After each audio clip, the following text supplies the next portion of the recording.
studio puts on a theatrical production, and this year there is no reprieve. The staff of the studio put aside their differences and bickering at work to concentrate on their differences and bickering at play. At the risk of discovery, the Pigeons always attend the performance. Well, it's nice to go for a night in, isn't it? This year, as ever, the company will be directed by Roger Montfort-Wilde, someone they have all come to know as...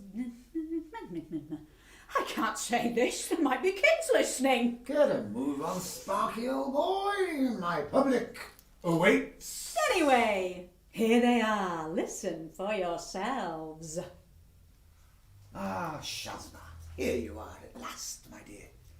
Not only my assistant director, stage manager, dresser, set painter and general gopher, but my muse as well, as I weave the magic threads of literature into a vision of thespian delight. Any news on the waterfall? Yes, he said no chance.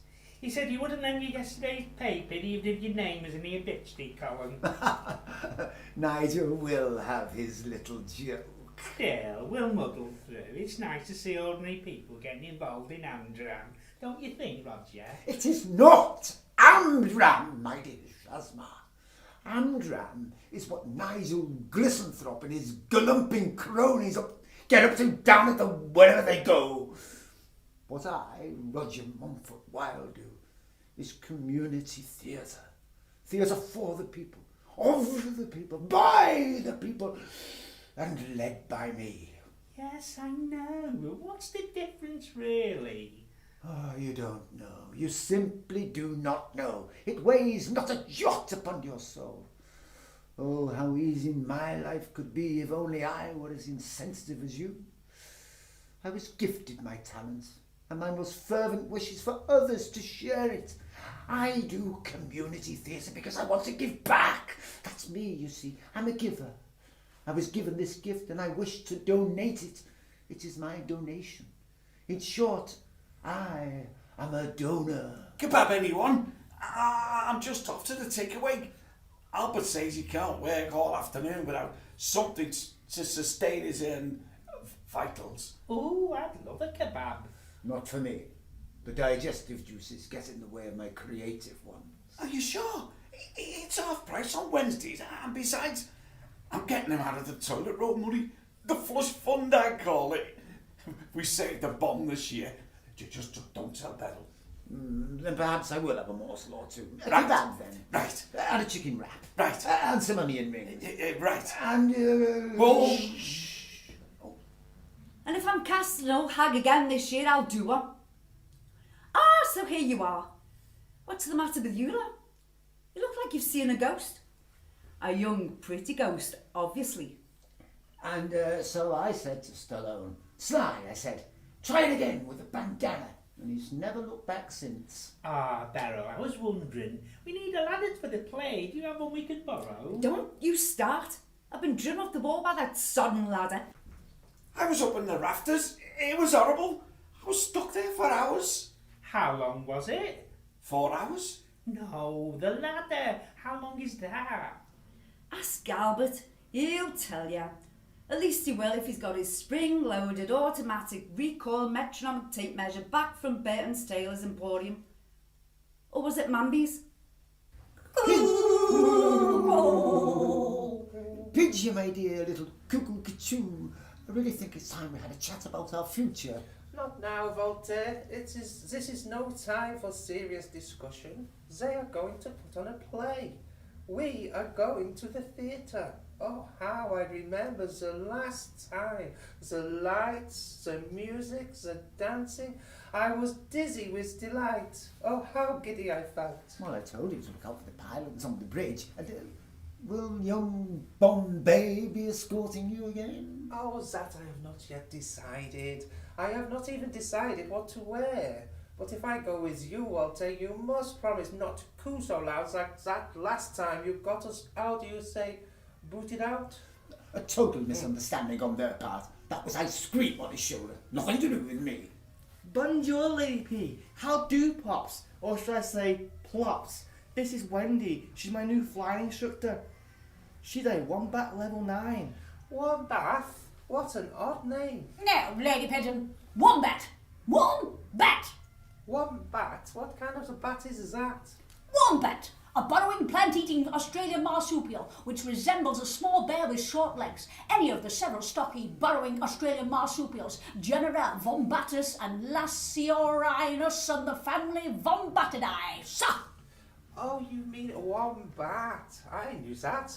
Your accent is a little Sheri trifle strange to my ears. Delighted to meet you, my dear. Charmed, I'm sure. She's pretty, isn't she, Pigeon? Yes, I suppose if you like that sort of thing. Look, there goes the lad off to pinch more toilet roll. I bet. What say Do we... you not in front of the ladies now? He threw a stone at me the other day. What if he throws another one? Remember what I told you? Bombay duck. Bombay duck? What kind of duck is that? Bombay duck. This is not a duck at all, but a small sun-dried buffalo fish from India and Bangladesh. A popular dish in the 1980s that was struck off menus in Indian restaurants because of the way it was prepared didn't conform to EU hygiene laws. The fish are landed, then hung on racks on the beach to dry in the sun. In cooking, Bombay duck is usually heated in the oven or fried until crisp enough to be crumbled over stews and curries. It yields a surprising support for your immune system, bones, muscles and heart. Sir! Yes, of course, that much we all knew. Did you say buffalo fish?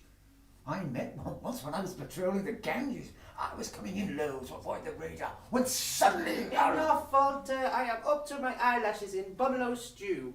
Oh, you English. Bats which are not bats. Ducks which are not ducks. I give up. Oh, is he going to... Just don't expect me to clean up the tomato ketchup afterwards. That's all I'm saying. Well, we'll just have to wait and see. Oh, hello everyone. It's good to see you all. That's the spirit. Albert, what's that red round your mouth? Are you bleeding? No, oh, God. Just trying out some fake blood for the fight scene. It's quite effective, don't you think? There, that's what I'm talking about. Nobody knows the trouble I had after this lot decided to do Kill Bill last year. It took me half a bottle of vodka to just get started. One drop of any fake blood. And there'll be some real stuff mixed up with it. Jamie, and you, Laurence Olivier Twist. That's my chair you're sitting on. I think you'll find, Beryl, that chair is the property of... Oh, never mind. How's the rehearsals going? Oh, we're mulling along nicely. I like to mull, as you know. I have, however, assigned roles to each cast member. The cast is cast, you might say. Shazma, dear, please read out the role of dishonour, as I like to call it. Just a little jokette of mine. Well, as you know, this year we're doing Death Will Never Take Me Alive. We've had to cut one or two bits. The jousting scene has gone, and it was felt the fall from the cliff top could not properly be conveyed by jumping off a table into a paddling pool, so that's gone too. We've managed to reduce the cast from an original 30 to 6. So Nancy Tuckett, the flawed heroine, will be played by Catherine. Me? Oh, well, if you think I'm best suited. Zed Binder, Binder. the romantic lead in his early 20s, will be played by Roger. You don't think the 40-year gap will show unless Albert fixes the lights. Fat chance of that. Albert will take the part of the mysterious man. Nothing new there then. No one knows what he does anyway. The lad will be played by the lad. I can only do one at a time, though. I will stage manage and play Chili Con Carne, aka the mysterious woman. Tonto, together at last. And what have you got lined up for me this time? The paddling pool? Beryl, my dear Beryl. For you, we have saved the best to last. We all remember your moving portrayal of Whinging Winnie from Winnipeg last year, though the Welsh accent was a little confusing. We would like you to bring to life the role of Haggerty Hagwort, the cantankerous old soothsayer, who acts as go-between for the star-crossed lovers, their only hope of salvation in their darkest hour. What happens to them? They both die horribly. Oh, good. I'll think about it. Rhubarb. Rhubarb? Why rhubarb? He just means make out as if you're talking without really saying anything. Just rhubarb. But I don't like rhubarb. It goes straight through me. I never touch it. Can I just have custard? Just as long as none of it gets on the seats, that's all. One stick, one spot of custard, and I'll show you what they call crumble. Gather round, everybody. Just a few notes. Nancy, that was perfect, but now I need to see the flaw in your carrier. A little quizzical anger, perhaps. Could you do that for me, dear? Now, mystery man. Not to criticise, but I'm just not feeling the mystery. Would an eye patch help, do you think? We don't have anything that fancy here. I can get my hands on a digitally enhanced radio-controlled traffic cone ear trumpet if you like. There's a model AKA stroke ASAP stroke 101Z in the cupboard, just under the broken fanny to... No batteries though. Oh, splendid. The audience won't notice the difference. Ah, lad. Well done. You don't mind how I call you lad, do you? I like to call my characters by name. It's Robert! Robert the lad. Yes, it has a ring to it. What a pity your name's not Bruce. I love a historical reference. History he wants. When was the last time he bought a round in the pub? Well done indeed. But remember what I told you. Don't forget to breathe. Oh, no, I won't. I've been practicing all week. Now, Beryl, or should I say Haggy, splendid as ever. How a sweet soul like you can bring forth such venom, such cynicism is a director's dream. Possibly tone down the language just a tad. Just what I've been telling Haggy or old Lavender God for years. Oh, what? A month has passed, and listeners, we now offer you a unique insight into the world of theatre as we take you backstage at the first and only performance of Death Will Never Take Me Alive. The cast is waiting nervously to go back on stage for the final scene.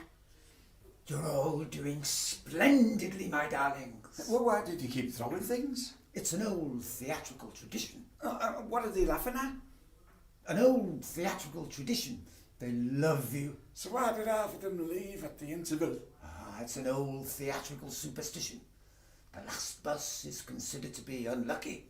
It's only 8 o'clock. No, places everybody to our grand finale. Remember, Albert, it starts with the arrival of the mysterious man. So if you could put your sandwich down now, please. Everybody else on stage, please. The curtain is quivering to rise. Break a Lego, everyone. Who are you, old mystery man? What brings you here to this recently vanished realm?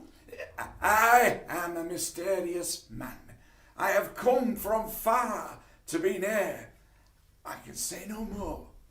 See me well, old mysterious man. We knew each other when the moon was young. The mysterious girl you once knew, 'tis I, now grown into a mysterious woman. It is good that you are here. We have run out of matches. I am not as heavy as once I was, but alas, no lighter. Love will light our way and warm our weary bones when we rest. Come, Nancy, let us away into the night before the wolves descend. Wolves? Did he say wolves? Worry not, lad. You be safe here. Only we two lovers must feel the fearful fairy fangs of those ferocious furry fiends. Is that not true, old soothsaying hag? Too right. Nobody will die here except by poison. It's written in the stars. An invisible poison that will leave no trace, even if it's spilled on this recently varnished floor. Forsooth.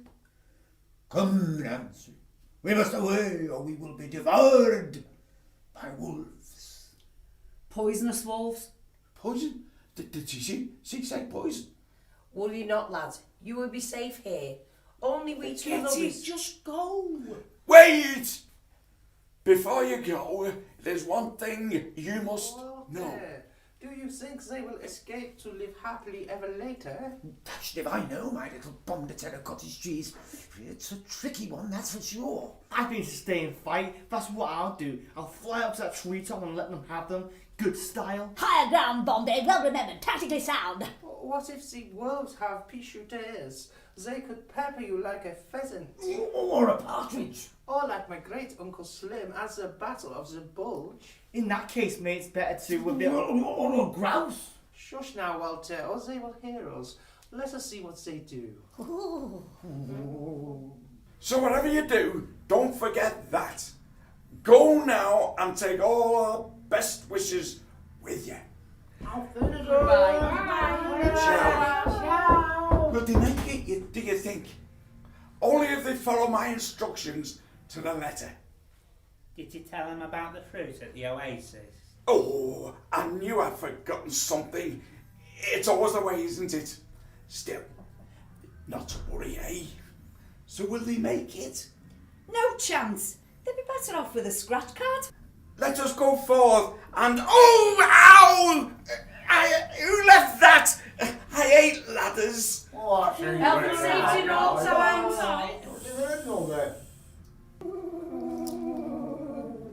Oh, Walter, can the course of true love never run smooth like a milkshake? Something was slushy enough and altogether tactically unsound. Why is bombard them like when we had the chance? I said the same at the Battle of the Bradley. No one listened then either. We were surrounded on all sides by the Walter, what is that stick the snooker players use? Cue, normally made of, well, that No, depends on the... the other one. arrest. Yes, give it one. And they were never seen again. The end. And 1, 2, 3, and bow. Shift over it on my foot. Hey. Thank you, thank you, thank you. Another triumph. Oh, and by the way, if anyone's dropped any sweet wrappers, please feel free to write your names and addresses on them, and I'll bring them round and drop them on your floor. Thank you all. We love you too. We will return next year with the classic Whoops, Where's My Pea Shooter? Hey, what? Oh, I like the sound of that, Roger. Waifs and Strays, the Dram episode, written by Richard Bradshaw. Produced by Luce and recorded at the studio. Edited by James Swift. The narrator and Wendy was played by Louise McNulty, Roger Wild and Walter by Richard Bradshaw, Shazma, John Bostock, The Lad and Albert by Keith Fielding, Beryl, Colette Mara, Lady P, Sheri Jones, and Catherine, Jane Bennett. The sound effects were brought to you by the cast.